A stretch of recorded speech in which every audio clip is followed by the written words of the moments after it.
Hey everyone, it's Michael Goosebumps fan. I am bright white because of the sunlight coming in at the certain angles they are right now. Anyway, happy Saturday. I thought I'd go ahead and get a review out for you for another Give Yourself Goosebumps book. This one is number 41.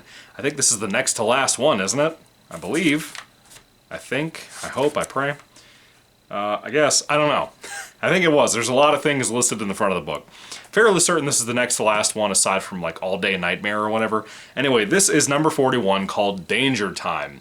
I saw this cover years ago when I bought the book, back when I had just kind of gotten over my back injury. I was still collecting Goosebumps books and whatever at the time.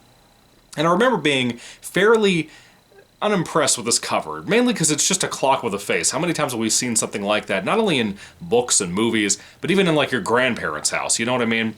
I bought the book though, and I finally got it, and I read it just now for the first time ever, and I gotta tell you, I kind of liked it. The cover's a little bit weird. It's more of a symbolic cover than an actual cover. How many Goosebumps books really do that though? Wow, this lighting really puts up some bags under my eyes, bro. I got some sleep last night too, it's kind of weird. Anyway, Danger Time.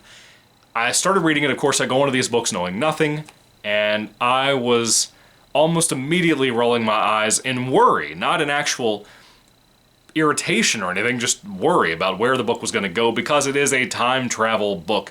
Sorta, kinda. Some of it is, some of it's very mild. Of course, it being a choose your own adventure book, some parts of this book go much further into that than the other portions of the book. Danger Time's not really a bad read at all, especially if you're like myself and you've read a lot of Goosebumps books, or just a lot of books in general in your life, and you get sick of just time travel stories. That's very repetitive. There's only so much you can do with that. The newest version I've ever seen of somebody do something different was Rian Johnson's Looper before he ruined Star Wars. I'm never going to let that go. So, what is this book about? Basically, you, your little brother Pat, and your best friend, I forgot the kid's name, you all are going to see a movie called Starship Avengers. I guess it's like a Star Wars thing. I don't know. Interesting how all that happens here. Anyway, you're going to the movies, and you apparently just missed it, because you were too late. And you happen to backtrack a little bit. You're walking past a store. It's kind of an antique shop, and it's basically called like Time Problems, We Have the Answers, or something like that. And you walk inside, and there's a fellow named Kronos who owns the store. It's an antique shop, lots of clocks in the windows and on the walls and whatever. And it turns out Kronos is some kind of weird wizard, magician, time traveler, man. And he tries to recruit you for some help. And as soon as he tries to recruit you, as soon as he even mentions to you he needs your help to try to save everything, all of creation, all of existence on every time frame that ever existed in the past, present, and future, without the entire world and everything of time coming to end if you don't help him, as soon as he's about to recruit you, and he throws the question out there about, will you help me? A bunch of time police bust in through the front door and start trying to arrest all of you.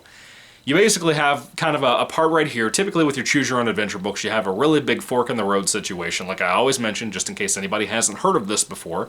I've never heard of Give Yourself Goosebumps books until I became an adult, even though I grew up on the franchise. Essentially, you have to make the choice on whether you're going to help the police or help this guy Kronos. Most of this book, I would say about 75% are focused on following Kronos, trying to help him. The book is about 130 pages long, and of course you have multiple endings in this book. Some are a lot quicker to get to, some are not. At the end of every single page you can pick one or two options, not every single page, but most pages you have a choice on what you want to go to, and you jump back and forth throughout the book on where that direction of that page and that idea you picked, that choice you picked, takes you. Now, for me, I typically have a really good time with Give Yourself Goosebumps books. I think the last couple, Secret Agent Grandma and Night of a Thousand Claws, I believe are the two most new ones I've reviewed here on the channel. I was very let down, needless to say. I was not a fan of either of those that much, but I will say this really kind of made up for me. The kind of humor here really worked. A lot of this book really worked for me. I had a good time with it, and I really liked some of the weird oddities to this book that we've never seen in a Goosebumps book. Yes, it's time travel, so you would assume it'd be more of a sci-fi, science fiction-ish type of thing. It's really not. It has more of a fantasy element, no matter what choice you make throughout this book on which fork in the road decisions you make. A lot of it's more fantasy focused. One particular thing I thought was interesting, even as somebody who is not a fan of this, who is not a believer in this, a big portion of this book involving the kind of fantasy lands of some parts of the book you go to, some choices will lead you to, involves the zodiac signs, you know, astrology and all that crap. Like, I was born in November, so I'm a Scorpio. You know what I mean? Like Tauruses and all that other Pisces, whatever that nonsense is. I don't believe in that stuff. I think it's stupid. But it's in this book, and it's kind of a cool element to the book. And that should be a massive compliment coming from somebody like myself who doesn't really respect any of that. It should be interesting coming from me that that's kind of a cool element to this book. I like how those individual figures in that fantasy land actually exist. For example, you might have a ram, you might have a giant scorpion, you might have some really cool things like that that come to life in this fantasy land who just happen to exist, and they might try to hurt you, they might try to kind of be indifferent towards you, but might cause a problem, like a particular pathway you need to walk down. Maybe there's some water flying down from a massive jug from somebody. You know, it's kind of cool. It's kind of an element of the book and the fantasy portions of it that I really liked. I think it really worked for the most time. Now, again, about 25% of the book focuses on the time police thing. Most of the stuff is focused around Kronos, and that's really where your adventure stuff comes from. The police stuff is kind of repetitive, which was kind of a shame to me. I read a little bit of this throughout the week. It's been kind of a weird week. Of course, I had Monday off for my anniversary, and it's been a little of a weird week. I've done a lot of movie watching. I've been watching through the Hellraiser franchise for my other channel called Strange Michael, where I review movies, horror movies specifically, and only, along with crime, thriller, drama, whatever. So if you want to check out my reviews on those so far, they're about to come out soon. The next couple of days I'll probably start pumping those out. But I've been watching them, been reviewing those, recording all that stuff. Anyway, so for this book, I kind of started early in the week. I got busy with other things I had to do aside from my main job, and I kind of focused on that. And so I took time away from this, but today I decided to sit down for the last hour or so and just read and really, really take this book in, and I had a good time with it. For the most part, I think all of the endings are pretty solid. They put a smile on my face. They have some puns and silliness here that wasn't cringy like Night of a Thousand Claws, where you had all these stupid cat puns. This one had some really clever writing to it, and I liked it. I think whether Stein or somebody else wrote this one, it's well done, it's well put together, it's well executed in the kind of topics it does. I really appreciate all of that. And again, that Zodiac stuff is about half the book, which was kind of interesting. I enjoyed pretty much all of that. The other half, I'm trying to figure out what else it was. Oh, there was kind of a storyline involving Kronos that was a little bit different from what I was used to for the first, like, 55-60% of this book.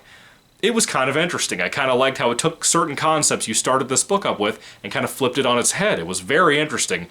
But again, the humor here is really what I linger for. This is a sillier Goosebumps book. I was very much, again, not being very excited to jump into another time travel book. If I had known that about this book before I jumped into it, I would not have picked this one for this time around. But I'm glad I knew nothing about it because it really, really surprised me. It was not repetitive like I thought it was going to be. Typically like time travel stories can be, whether it be in Goosebumps or any other franchise or series or science fiction, anything. I got worried, but I was very satisfied with what I got. What I'm trying to tell you is, if you haven't read Goosebumps give yourself Goosebumps, number 41, Danger Time, you're really missing out. It's kind of a surprise little shock of a read to me that I had a good time with. I don't think I ever saw anybody talk about this book on the channel, which surprised me. I don't think it's super rare. Maybe I'm wrong, but I don't think it was. Have you guys read Danger Time? Did you love this book? Did you hate it? I would love to hear what you guys have to say down in the comment section down below, because I really don't think I've seen anybody discuss this, and it kind of surprised me how much fun this was and how creative it was, too. If I had to rate Danger Time on a 5-star basis, this might seem like a little low of a rating. It might have deserved a little bit more, but I don't think it really lands there. But for me, I'm going to give it a 3 out of 5 stars. It almost hit a 4, but I couldn't push it to that. I couldn't really say, like, yeah, I really think it deserves that. But for what it is, what it's trying to be, it's very, very enjoyable. And if you haven't read it, you're really going to miss out, I think. If you're a GYG collector and you haven't read all the books yet, this is a good one to read. I really recommend it. It's not one of my favorites, but it's a good one. It was something that kind of lingered with me after I finished it today. Anyway, 3 out of 5 stars for Danger Time. What do you think about it? Put your thoughts and comments down below once again. I would love to hear more people who are fans of this. Let me know down in the comment section what you think about it.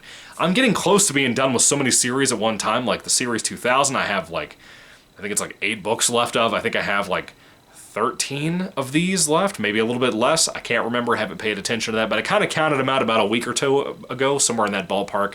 I'm getting close to finishing a lot of stuff up at one time, which is cool. I think you guys are excited about that. I'm excited about that. It's going to be a while, probably another 6 or 8 months or something until I'm done with anything. But still. Anyway, what are your thoughts on all this? Put it down below. Thank you guys for watching. God bless you all. I hope you have a good weekend. I probably won't have any more videos out for you this weekend. I have not bought a copy of Slappy Beware yet, so I'm going to pick that up sometime soon too. Maybe next week. I don't know. Anyway, thank you for watching, guys. God bless you all, and goodbye.